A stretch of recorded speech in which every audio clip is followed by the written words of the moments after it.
era etteeka erya 62 Public Land Act ettaka eddala erya Crown mu district ne lizza mu district.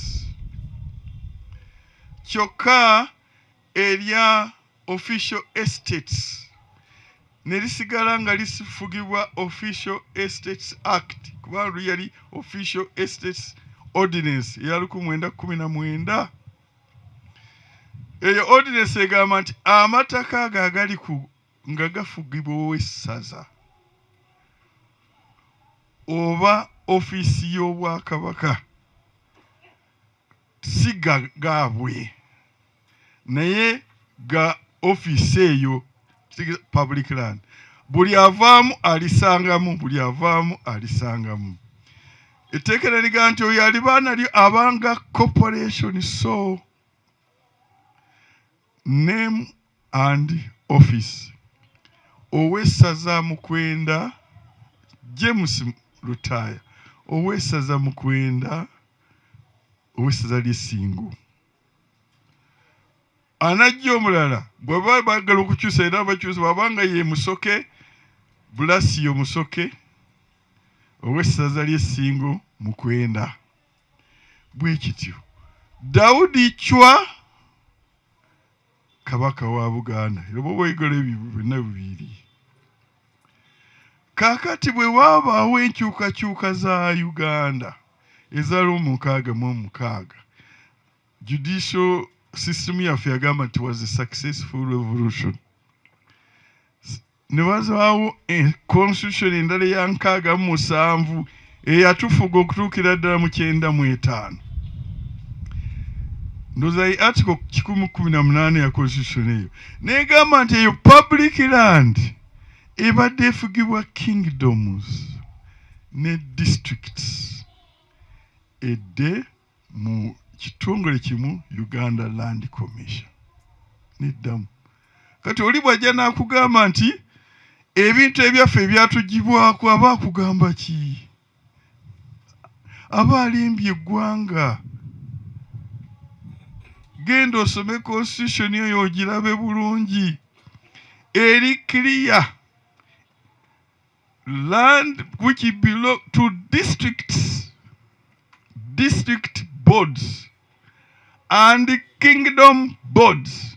Obuze kingdom kyekiki ojja kiramu article 2 nga they were federal units. So we are talking of units of administration.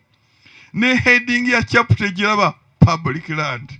Ne bidda mu one corporation eya Uganda yonna ekulibwa ettaka mu kifo kya district boards, federal boards nekiga Uganda Land Commission ne liddomu lya public. 69 Public Lands Act nejja to operationalize it, nejjawo ya 62 nega nti n'ab'ebibanja byonna bo bayita customer tenants abali ku public bafune ebyapa bya lease era ne bifuna. Kyokka Yoweri Kaguta Museveni bwazze n'agamba nti liizi tekiri tradition. Bw'obeera n'emyaka 49 ng'ogamba nti kakati biwedde bwe mba wano nondirawo nte zange ng'abo abalunzi b'ente.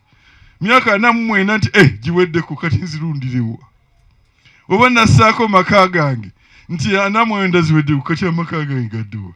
Kakati Yoweri kwe kusama kali ka article aka 237 sabbatical I think 5 nti oyene yafuna lease from a public government board, public body, parliament ne sawe etteeka eririkyusa n'erizza mu freehold. Kakati awo we ngambira bulijjo nti ab'ebibanja bali ku public land ekyo Museveni yakira ki yakiggusa freehold. Kakati era eyo 67 act yeyaddira nti ettaka lyonna eryali official estates under corporate soul lyonna nalyo ligendewa mu Uganda Land Commission. Lyeryo ery'amasaza ery'amagombolola eryabuli ery'Obwakabaka. Obwakabaka oli bwabugamu agenda naga nti ate nabuno nedda isoma ekintu kirungi waliwo munamateeka wano buli kintu kiri defined within its context. Bw'oba ogamba Kabaka, define it within the constitutional setup of Uganda.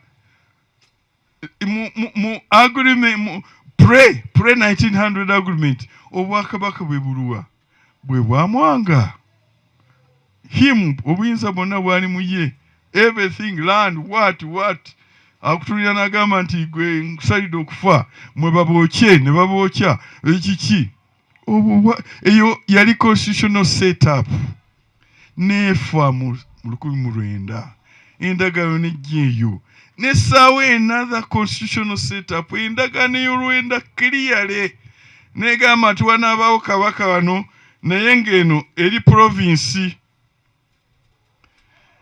kati kabaka oyo yab'omu n'oli negamba nti kabaka ono anaalondebwanga bw'ati mu ndagaano eyo ateeka okuba nga ava mu layini ya Muteesa 1 bwe kyali luli no naga nti kabaka ono ajja kukolanga bino niba bimusizawo byanakola bw'ataasoloozi nga musolo oguweza ekintu abaagala okubimanya mu bisome nga ffe tumugjamu obwesige nga tulonda kabaka omulala ate mu kufuga gwe ajja kufuganga bw'ati ne bassaawo ab'amasaza abakiru kiki ne bagamba nti naye waliwo bano kati ab'amasaza tubawadde bwe bati amasaza eryabwe neryabwe kakati mu 60 ekyo nekikoma nga twefuze niwaddawo endala setup oyo kati mulabye nti oli wanjawulo nono wanjawulo bwe afugibwa ekiwandiiko ekyo ekya 1900 agreement n'ekirala ekyakyusaamu ekya 1955